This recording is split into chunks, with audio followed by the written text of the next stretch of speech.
Assalamualaikum warahmatullahi wabarakatuh. Perkenalkan, nama saya Arya Rizky Pratama dari kelas 10-8. Saya akan menjelaskan tentang siklus hidrologi. Apa itu siklus hidrologi? Siklus hidrologi adalah proses pengerakan air secara terus-menerus dari atmosfer ke bumi dan kembali lagi ke atmosfer.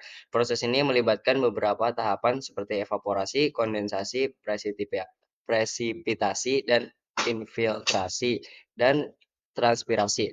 Siklus ini sangat penting untuk menjaga ketersediaan air di bumi dan keseimbangan ekosistem.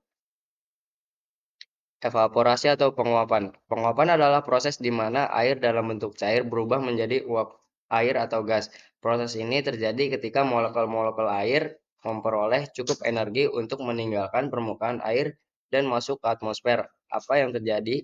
Air dari permukaan laut, sungai, danau, dan waduk menguap karena panas matahari. Hasilnya contoh perubahan menjadi uap air dan naik ke atmosfer. Contoh permukaan air laut yang terkena matahari akan menghasilkan uap air. Transpirasi.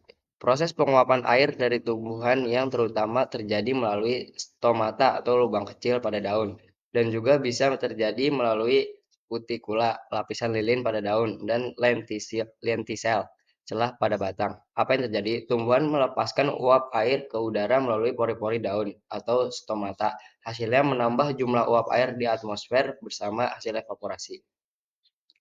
Kondensasi. Dalam siklus air ini, kondensasi adalah proses perubahan uap air menjadi air atau cairan yang terjadi ketika uap air di atmosfer mendingin dan berubah kembali menjadi bentuk cairan.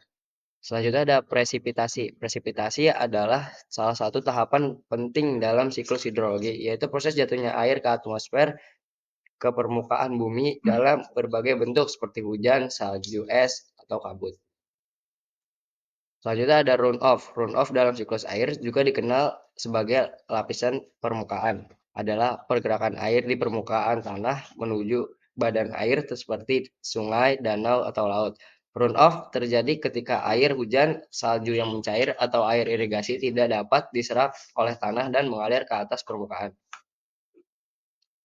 Infiltrasi. Infiltrasi dalam siklus hidrologi adalah proses masuknya air dari permukaan bumi ke dalam tanah.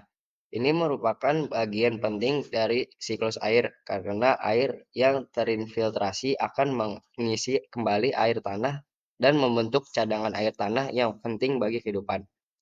Kesimpulan, siklus air atau siklus hidrologi adalah proses berkesinambungan di mana air bergerak melalui berbagai fase dan tempat di bumi, termasuk atmosfer, permukaan bumi, dan bawah permukaan laut. Itu saja yang bisa saya sampaikan, kurang lebih mohon maaf. Terima kasih.